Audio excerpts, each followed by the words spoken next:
tone. Says the only way to heaven is indulgences alone. Sorry, Mr. Pope, if this disturbs you on your throne, but the Bible that I'm reading says by faith and faith alone.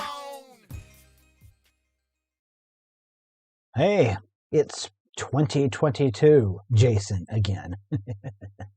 I figured I'd come in and at least introduce the second lecture here. Again, I want you to remember, if it feels like you're really watching a ton of material from me this week, is that I cut some material from last week, which is why this is going on a bit longer than it would have otherwise. Fortunately, there's no quiz this week. We won't have a quiz until week 3. So you can take your time a little bit with this material, and you're not going to get any more material from me next week. Next week, you should get material only from Professor McIntosh. But anyway, for this lecture, we're going to dive into the Renaissance proper and a particular moment of time referred to as the High Renaissance. As you see there, same thing, chapters 11 and 12. If you've read them, you're good. I don't want you to read anything new for this week. Some significant events that take place during the Renaissance. So in 1453, you have the Ottoman Empire, which was a Muslim empire, conquers what is left of the Byzantine Empire. Consider that the Byzantine Empire was the last remnants of ancient Rome, and it didn't completely fall until 1453. It was in place for a good long while. In 1492, you've heard it, Christopher Columbus sailed the ocean blue. You've heard it. It's 1492 that Christopher Columbus discovers, quote unquote, the Americas. I put that in quotations, but because of course he didn't discover the Americas. He wasn't even the first European to even arrive in the Americas. However, we're all aware of the expedition of Columbus to try to but to try to cross around from Europe, going westward around the earth to get to India and try to open up a trade route that direction in order to avoid all the difficulties and dangers there were with going overland from Europe across Asia into India and landing in the Americas, and all of the exploration, conquering, and imperialism in the Americas that followed it. From 1519 to 1522, there was this expedition by Ferdinand Magellan, who becomes the first European to circumnavigate the world, beginning at Europe and working his way all the way around, going westward first, moving down South America, finding a small sort of passage, an inlet, if you will, that allowed them to cut their ships through sort of the tail end, the southernmost tail end of South America, on up to the Philippines, and then around the Cape of Good Hope of Africa, back up. As you can see, it took a number of years to do, but he becomes famous for that. Magellan being Spanish. In 1534, you have King Henry VII, who founds the Anglican Church, and that's particularly interesting because the way that it sort of challenged the Catholic Church. In 1543, you have Copernicus, who develops the heliocentric model of the universe. And we'll talk about what heliocentric means in a moment. Some more significant events. Specifically, we'll focus on the Protestant Reformation. So in 1517, you have Martin Luther. This is him pictured here in both of these images that you see here, who in 1517, Martin Luther, who's a German, the story goes, it's debated as to whether he actually did this or not, but the story goes that he nailed what are referred to as his 95 Theses to the door of Wittenberg Castle in Germany. We know that these 95 Theses were written, and that they were written grievances against the Catholic Church. And so from 1517 to around 1600, Martin Luther's actions here of writing these 95 Theses, which again are going to outline his grievances with the Catholic Church, launches what is known as the Protestant Reformation. The Protestant Reformation, Luther's position, and this is the position of most of the Protestant faiths that spring forth from Martin Luther, from what Martin Luther starts here, is that the Bible should be the primary text of Christianity. Martin Luther had a lot of issues with things that were happening in the Catholic Church that seemed to be dogma, but when he was flipping through the Bible, he was like, well, wait a minute, I don't see this anywhere. Martin Luther was a Catholic priest and was starting to notice inconsistencies in Catholic orthodoxy and things that he was reading in the Bible. This is his position. And the second point of the Protestant position here is that personal salvation should be attainable without intermediaries. Because the Catholic position at the time, and to a certain extent now, is that an individual could not advocate for themselves in asking for forgiveness directly to God. Instead, you needed to pray to someone else who would then speak to God on your behalf. Either you go and speak to a priest, hence confession, when one confesses to a priest. That priest who does have that direct line to God then will pray to God on your behalf to forgive you of those sins. Or if we're not praying for forgiveness, but we're praying for other things that we would like to have in our lives, things that would improve our station in life. We're praying for health. We're praying for our crops to have a good yield. We're praying for our children to survive, I don't know, smallpox or something, right? Again, you couldn't advocate on your own behalf. You could not pray directly to God.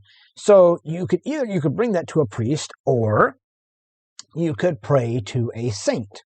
You would pray to a saint who is someone who is already in heaven. And we know that person is there. We pray to that person who will then go and speak to God on our behalf.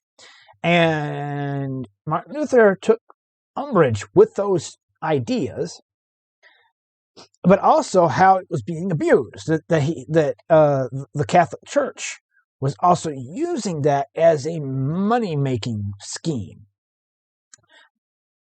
One of his big issues was with the buying of indulgences. An indulgence is when you would pay a priest, pay the church, to go ahead and pray to God to forgive you of a sin you had not committed yet. Or again, where one who was poor might go to a priest, and give a confession.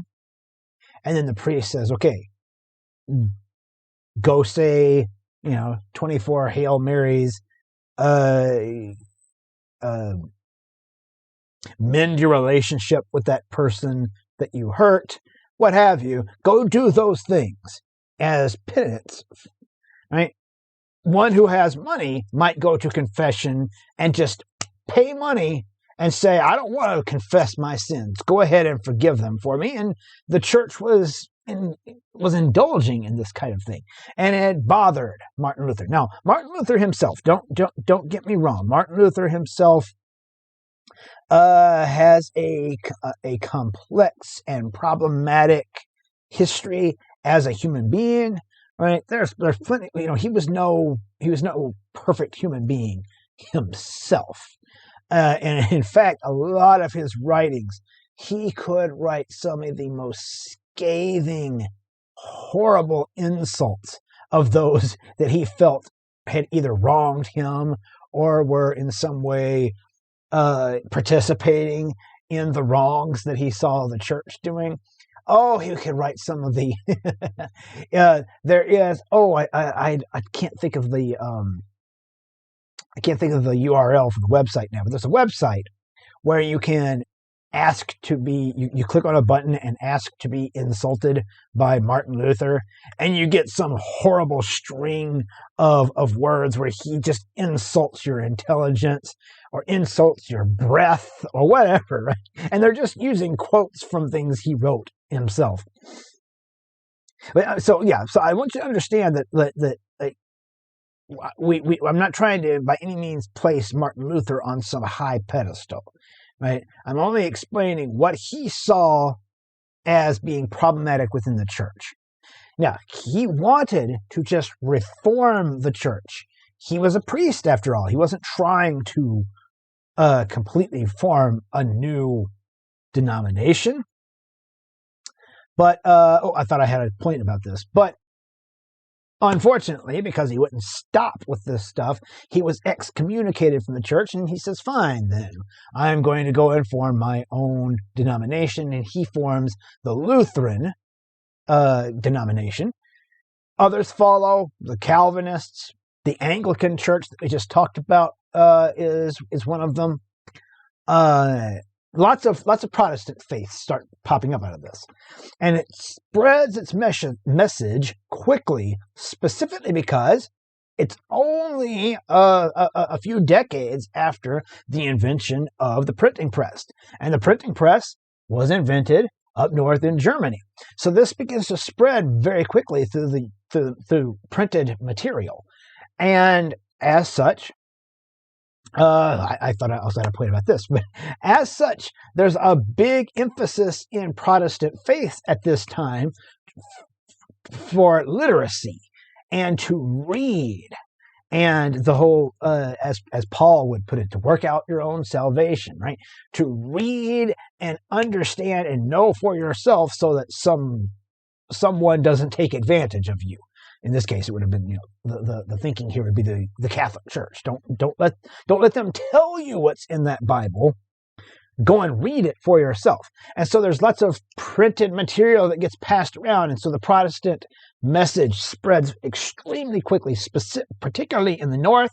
It'll eventually trickle its way down into Italy, but Italy, for the most part, stays pretty strongly and pretty firmly Catholic.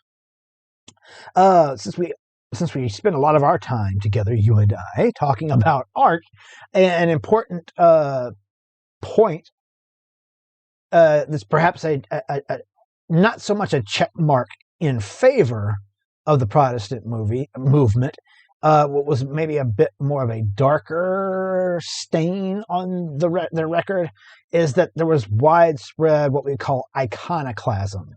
The iconoclasm that takes place during the Protestant movie, why do I keep trying to say movie? Movement destroyed many medieval and early Renaissance works of art, because there were a lot of people amongst some of those early Protestant faiths who saw the images inside Catholic churches and cathedrals, the stained glass windows, the paintings, the chalices that were all bejeweled, as idolatry, and as such, something to be suspicious of. And so a lot of Protestants would go into churches, rip things down, destroy it, burn the artwork. And we've lost a huge amount of the late medieval, early Renaissance kind of artwork that was done at the time to that iconoclasm.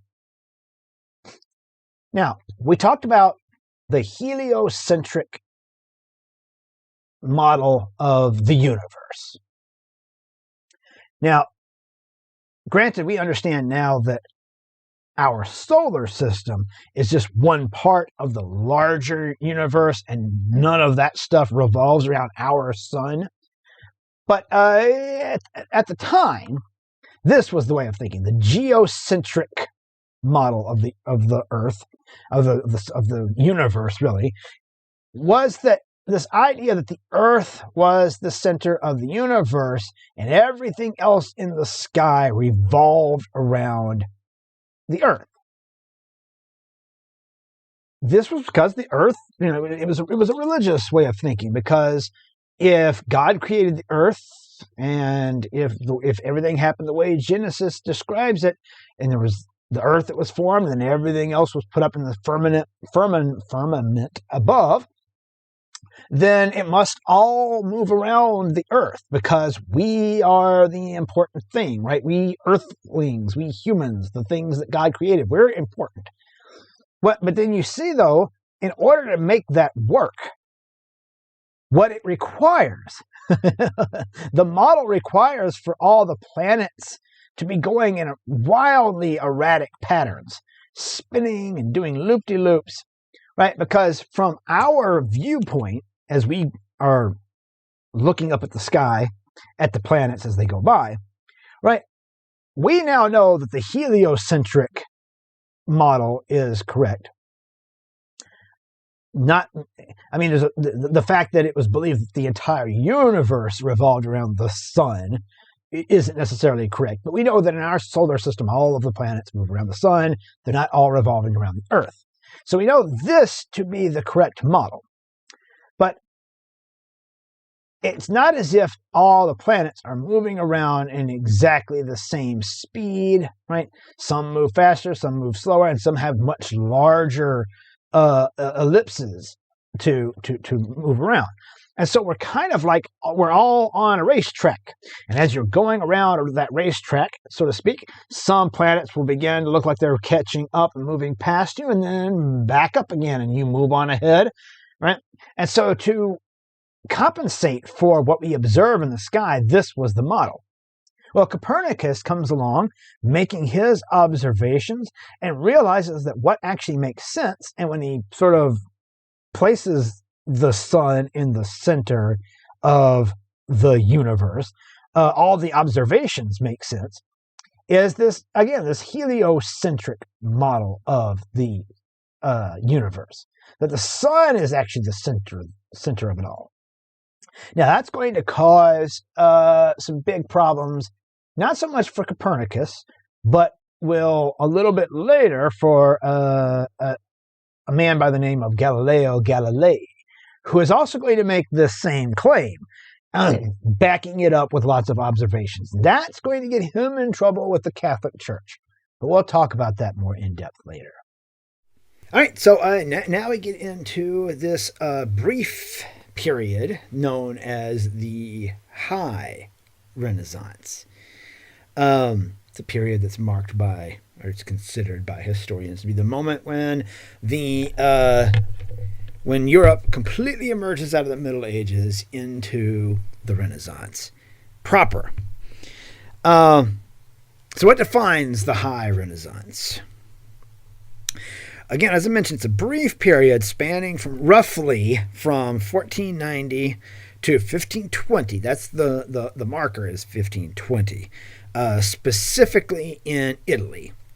It's so marked because Leonardo da Vinci who we'll talk about in a moment, died in 1519. Raphael died in 1520, and that's sort of seen as the end of all of this that we're about to talk about.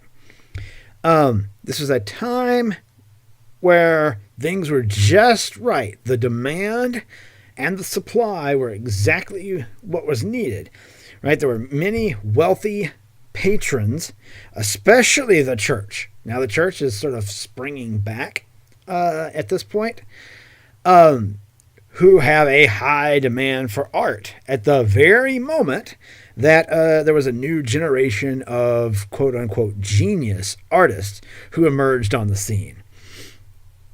It was during the High Renaissance that we get the first period in Western art when artists are elevated to celebrity status.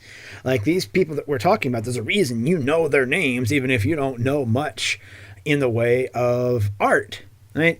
There's a reason that all of the Ninja Turtles were named after Donatello, who was like a couple generations before, and then these guys that we're going to talk about today. Also, it's during this time that the concept of the Renaissance man became prevalent. The concept of the Renaissance man is sort of the jack of all trades, leaving out the whole master of none part.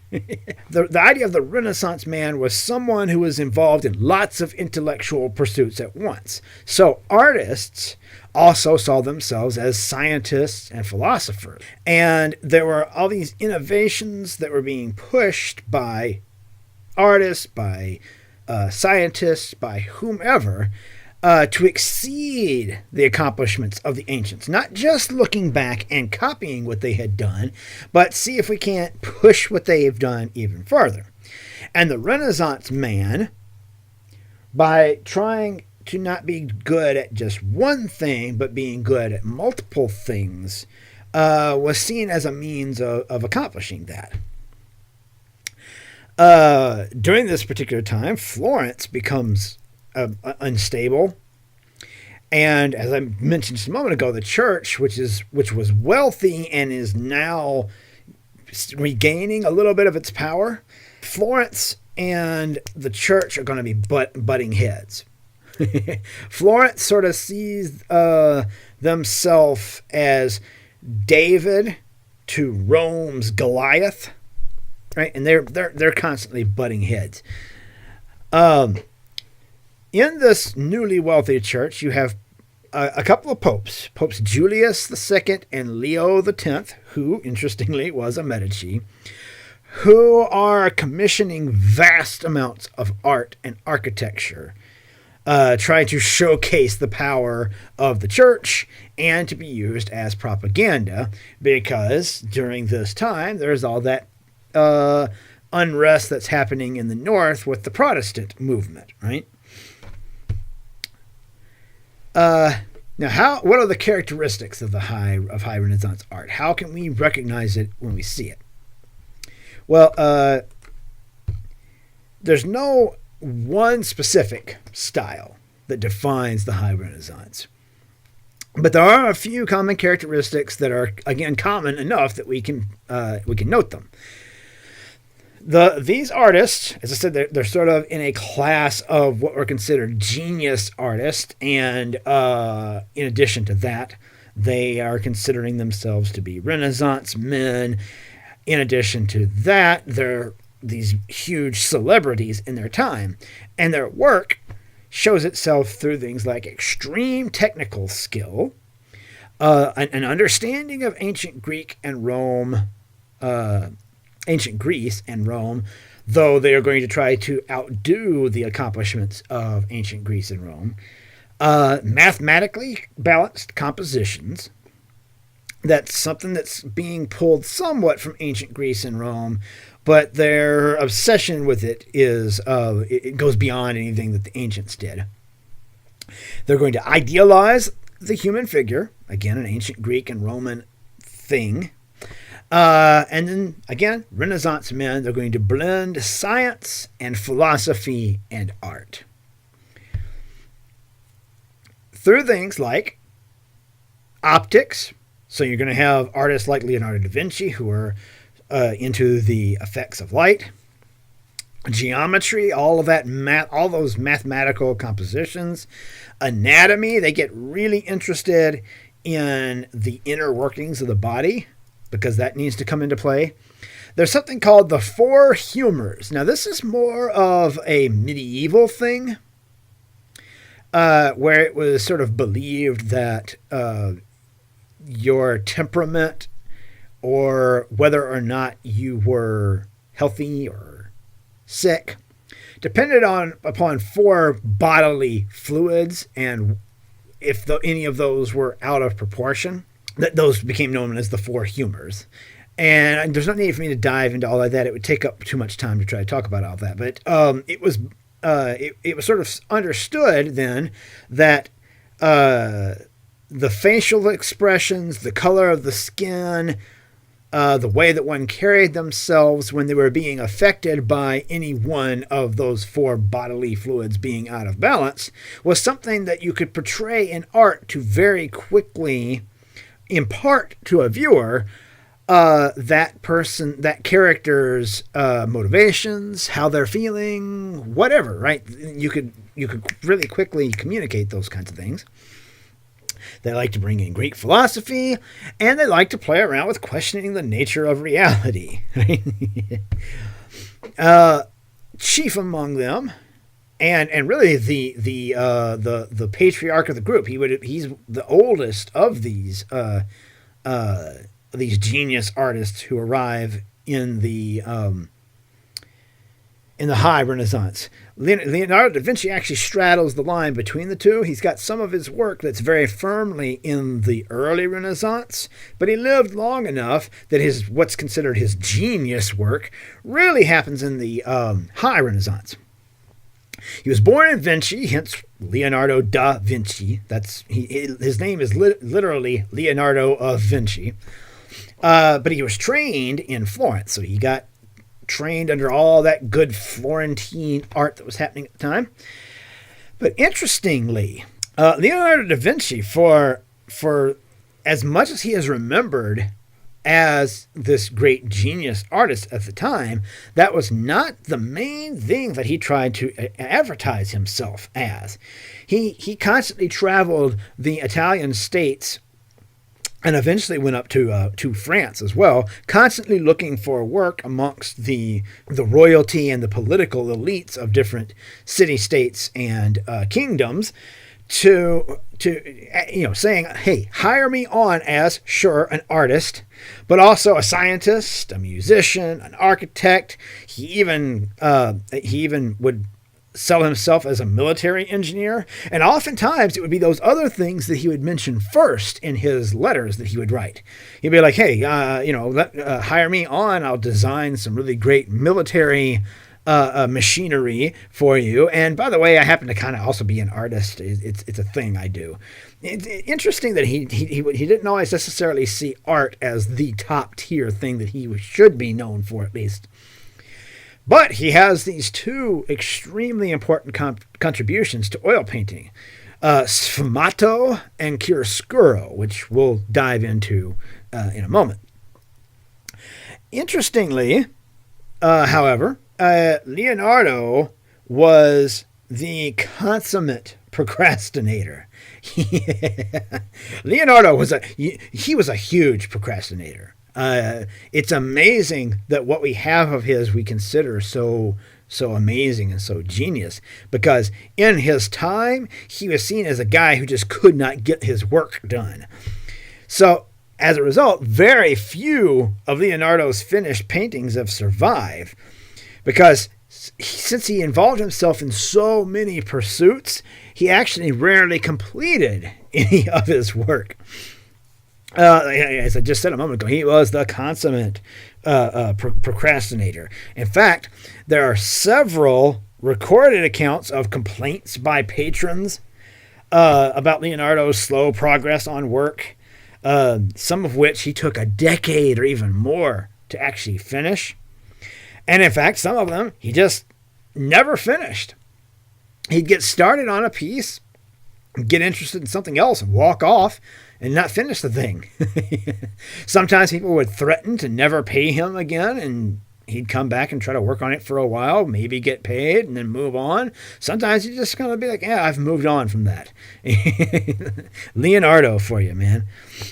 So, as such, there are a lot of his paintings that are still in an unfinished state, and most of his surviving work can be found in his notebooks, in which he researched, wrote, and drew for several decades, all the way up into his death.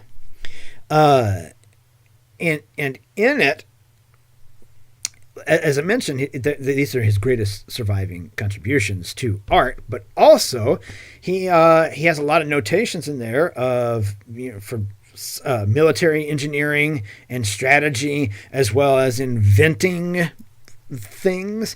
You see this little image over here from his notebooks where he invented something that was not unlike a helicopter. It would have, if it had ever been built, it was meant to operate in a very similar way.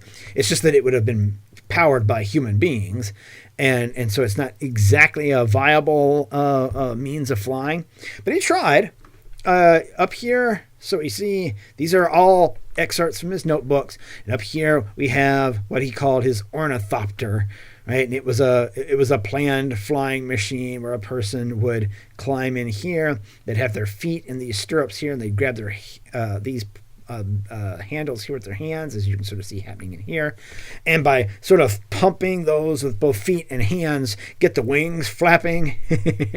I once watched a thing where a documentary where they built this to his specifications, and they did manage to kind of get it off the ground. It's just that it took so much effort for the person who was inside it to keep on moving. This up here is what would have kind of operated not unlike a helicopter. But he was also very interested in anatomy. You can see him here studying muscular structure and thinking about the way a child is positioned in the womb. There's a kind of an interesting story of Leonardo da Vinci hanging out with this really, really old friend of his when the really, really old friend just died of old age right there, just in the middle of a conversation. And it made Leonardo da Vinci think, well, I wonder what causes a person to die of old age. And he dissected his friend and made notes and discovered some things that were sort of like, they were sort of built up around the heart and things. And a lot of his anatomical drawings were studied for centuries afterward. And in some cases, there's some of these drawings he made are still in anatomical books to this day. And then down here in the, down here in the lower right, we've got some of his military designs that he came up with, where he developed something not exactly unlike a tank, and another way of making a man on a horse even more deadly. Now, there's no evidence any of these things ever were actually built. But he did a lot of these designs in his notebooks over the years. And one of his most famous notebook pages is this piece titled The Vitruvian Man, that was drawn somewhere between 1485 and 1490. It's called The Vitruvian Man. That's what it's been titled. He didn't necessarily title it that, because it's based on the ideas of the ancient Roman architect Vitruvius, who believed that the perfect human body with the perfect geometric proportions should fit perfectly inside a square, inside a circle.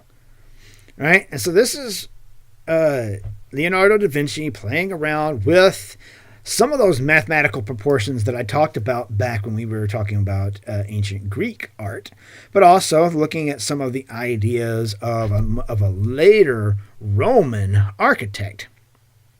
And you can see him making the marks of where proportions markers should be and things of that nature. And how, again, if a human being spreads their arms out, they're supposed to be able to fit inside of a square, inside of a circle. Another interesting thing about Leonardo da Vinci is the dude just went his own way.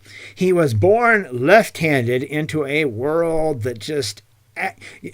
Our current world, any of you who are left-handers know our current world still isn't very, very well built for left-handers to navigate. But in the 15th century, it most definitely was not one that was made to be navigated by left-handers.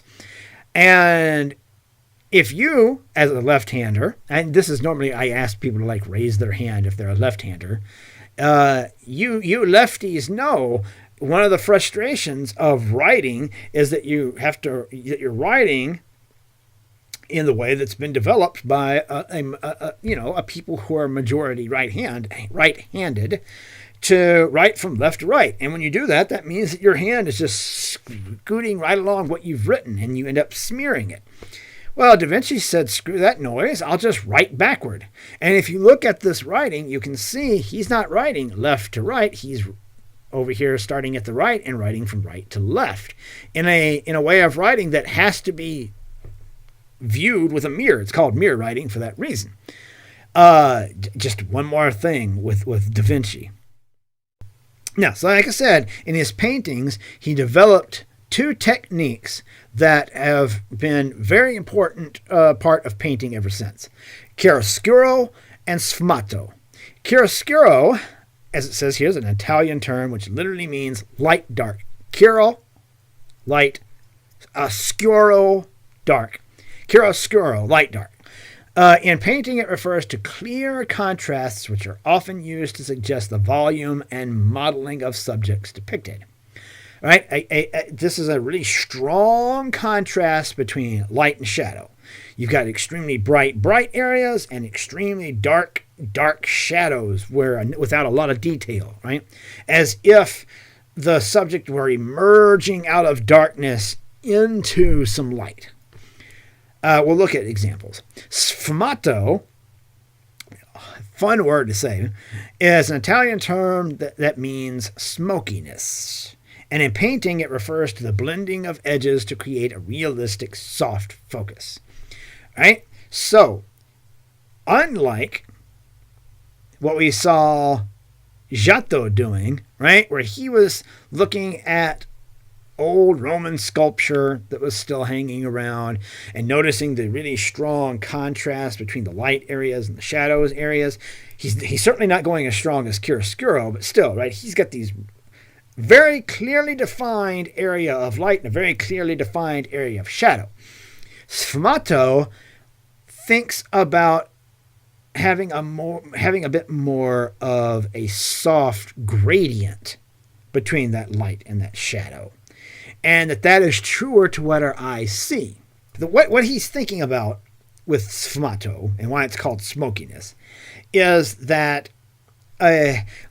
during much of the Middle Ages, it was believed that we saw things not because, as we know now, light hit objects and then that light bounced back into our eyes. In the Middle Ages, there was this strange belief that our eyes actually shot out invisible beams that hit the things that we're looking at. And when those beams came back to our eyes, that's how we registered what we were seeing. And Leonardo da Vinci here is saying, no. We see things because light hits objects and then light comes into our eyes. And between what we're looking at and our eyes, there is air. And that air has particles in it. And so when light hits an object, it's then filtered through all those particles before it gets to our eyes. And that makes the edges of things a lot softer than we might necessarily think that we're perceiving when we look at things. So, looking at this example of his Madonna of the Rocks from circa 1483 to 1490, this explores his interest in optics. We have things like that chiaroscuro that we were talking about, right? Where these figures are emerging out of very dark, shadowy surroundings, right? And we have these really strong light areas that separate out from the darkness of the surroundings. That's chiaroscuro, right? It's this very pronounced contrast of light and dark. It models the figure, again, with extremely dark shadows, but also really bright highlights. Sfumato, or smokiness, that is that blending of colors and edges on the painting to give it a realistic soft focus. We can see that happening, let's say, in things like this angel's face right here, where there's the light of the face, and again, there's this chiaroscuro effect because this angel is emerging out of the darkness around her. But if you'll notice, he's paying attention to things like the fact that how the light hit the shoulder and then it bounced back up into that cheek area, right? And as such, there's a little area right there that's just ever so slightly brighter than the shadowy areas on either side of it. So there's this gentle gradient between those things, right? And this, by the way, is due to the fact that Leonardo da Vinci has been looking at what's being done in Northern Europe at the time, and he likes their oil painting. So he's one of the first to bring oil painting back down into Italy. Most of what we've been looking at thus far in Italy was done in tempera. That was still being used in the south. And with oil paint, since the paint dries so much more slowly, he could blend those edges a lot better. Now, other things about this that are clearly high Renaissance is the mathematical composition. He has all of the main figures arranged in a pyramid shape. And pyramids are a big shape that mathematically that the high Renaissance artists love. There's also a lot of math going on in how the figures interact with one another, right? There's things like Mary or Madonna, it's Italian, whose eyes take us down this way toward, I think, John the Baptist. I believe this is supposed to be Jesus. He's throwing up the peace sign. He's giving us a blessing, so that seems to be Jesus. All right, who then takes us over here to Jesus, up to the angel. The angel looks out at us, but then points us back over here, right? And there's this hand that sort of hovers over both this hand and this head down here. There are these lines that direct us all over the place throughout this piece. But also because Da Vinci considered himself a Renaissance man, he also studied botany. And people have studied the plants that he included and have discovered that they're all botanically correct to the species that they're supposed to be. Interestingly, also, this is one version of many. He did several versions of this painting for several different patrons, and they're all in various degrees of completion. And some of them look very different in the composition, and they think that could be because in some cases he didn't finish them, or in other cases he wanted to walk away, but it was demanded by the patron that you need to finish this. So he completed it, but without some of the details that some of the earlier versions of it had. Yeah, he was quite the procrastinator. The Last Supper, this is a piece you've probably seen a million times, and I don't want to dive too much into it because we've got so much that we're having to cover. This lecture could go on forever because I love the High Renaissance. But again, let's look at the details that point out to us that this is a piece of High Renaissance art. 1495 to 1498. It took him 3 years to do this thing because he kept walking away from it and then having to come back. And you'll see that it's in kind of poor condition. All right, because again, Leonardo da Vinci considered himself this innovator. He believed that he had figured out a new technique for making frescoes. This is a fresco using oil paint, which no one was doing because oil paint didn't take to wet plaster very well, right? So there weren't frescoes happening using oil paint. But he thought he had figured out a new technique that would allow him to use oil paint and a plaster that wasn't completely wet. He'd put the plaster down, actually let it cure quite a bit before putting the paint on. And pretty much he finished it, and within months, the thing started flaking off the wall. And so to this day, it's in pretty bad condition because they try to do as many restorations on it as they can, but it just keeps flaking off that wall all these hundreds of years later. Then we see that there's a mathematical composition going on, right? Where again, everybody, he took this scene, right? This is the scene at the Last Supper where Christ has just announced that one of the 12 disciples is going to be the one who betrays him. And they're all suddenly saying, what, is it me? There are those who are directly asking him, like this group here, who's asking him, like, is it me? And others who are like discussing it, like, who could he possibly be talking about? All right, mathematical composition. He has everybody split up in such a way as that the 12 disciples are split up into 4 groups of 3, and that each group kind of makes a little bit of a triangle, right? Sort of, not it's not perfect in all cases. Jesus himself is in the center as a triangle. So there's all that math that's happening, right? Then he's using linear perspective in a means to draw our attention to a very specific spot, right? He's given us this room where all of the lines of the perspective go to a vanishing point that is right here at Christ's head, right? So it draws us inward and makes this feel like an extension of the space we're standing in, but also takes our attention straight where it needs to be, right? He's also given us some number stuff, like there's 3s all over the place, right? These 4 groups of 3, the triangle, the 3-sided triangle of Christ, the 3 windows back here, 3 being the number of the Trinity, things of that nature, right?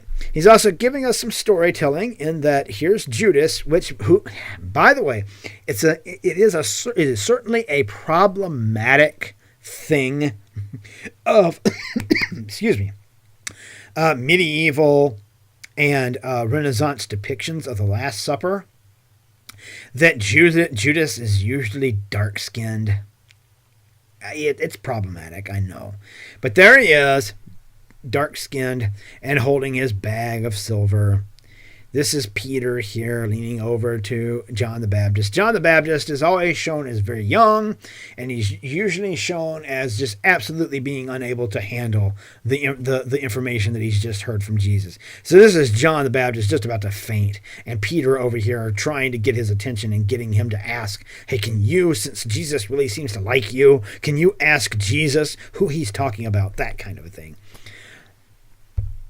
Oh, one last thing. This is an innovation of Da Vinci that would then be used by other artists.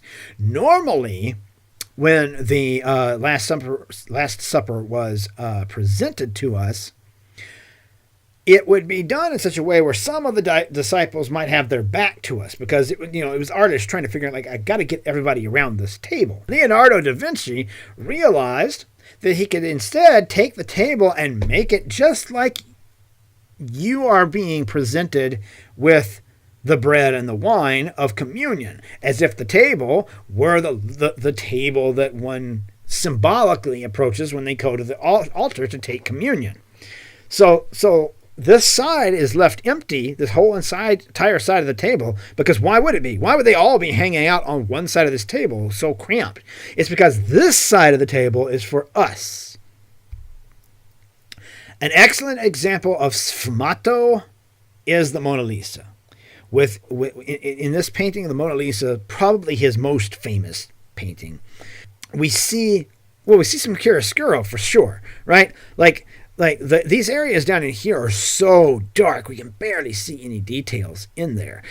And think about this. That is very different than what was being done in the north, right? With people like Jan van Eyck, who they wouldn't have done something like that.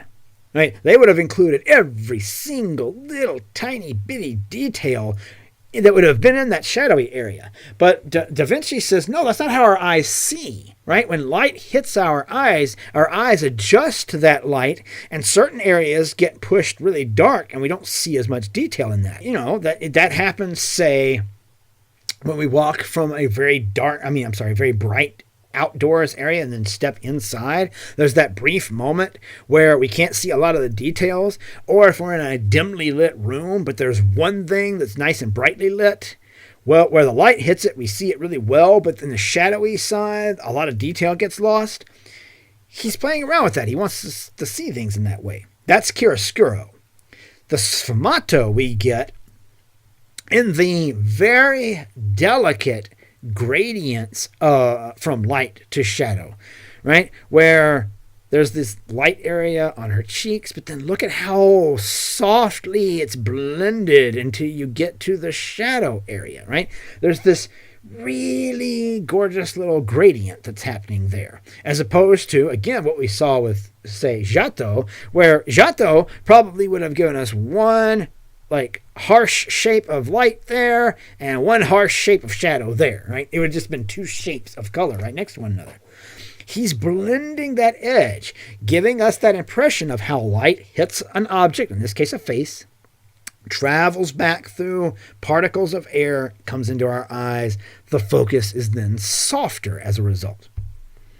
And so all right, let's address the elephant in the room, because everybody always talks about the mysterious smile of the Mona Lisa, right? And what is it exactly that she's smiling about, right? Well, we don't know exactly why everyone looks at her and thinks of her as having some sort of a mysterious grin happening, right? Like, honestly, like if I come in much more tightly on her face, right? Her mouth really doesn't have a huge amount of expression on it, right? Like, just the corners of it are just ever so slightly starting to turn upward. Well, what seems to be happening are two things. One thing that we know is that Leonardo da Vinci is playing around with perspective a little bit, and whether he meant for it to or not, or if this was an unintended consequence, we don't know for sure. But if you look on either side of the Mona Lisa, you'll note that we have two different perspectives happening. One here, where it looks like we're really high above the landscape looking down, and this one, look, where our horizon seems to be here, and it looks like that we're much lower. And so there are these two different perspectives, and what we know is that there's something about the torque of those two perspectives twisting in our brains that want to feel like they're tugging at the Mona Lisa's the corners of her mouth, which makes it seem as if she's just about to start smiling. But then secondly is the fact that this painting, by the way, Leonardo da Vinci did for the husband of the woman in this painting. And then he himself liked the painting so much, he never gave it to the guy. He kept this painting with him, and it traveled everywhere he did. And when he was eventually hired to work for the French royal court, it went with him there. When he died in France, that is why this painting by Leonardo da Vinci is in the Louvre in Paris to this day. He never gave it to the guy. There was also more of it at some point. It's been cut down over the years, sadly. You can sort of see like the remnants of a couple of pillars that had been on either side of her. He painted this as a painting of the wife of the individual who was paying for it. And in this, she is looking outward at us. And that is not how paintings that husbands or fathers would commission of their wives or daughters. They were not done with the woman looking outward at the viewer, right? Instead, like we see here, normally they were in profile, normally surrounded by other objects that belonged to the husband or her father. We're in the Renaissance. And the patriarchy is getting stronger in the Renaissance, and so suddenly women in the Renaissance are much more property of men than they were in the Middle Ages. We get to a piece like this, and she is we're seeing her in profile, and we're seeing her as an object surrounded by other objects because she is the property of her father or she is the property of her husband. And it would have been considered impious of a young woman to be making eye contact with a man who is not her father or her husband. So when Mona Lisa is looking outward at you, that would have been considered almost scandalous. Like, what is she up to? Why is she looking at me? She shouldn't be doing that. That kind of a thing, right?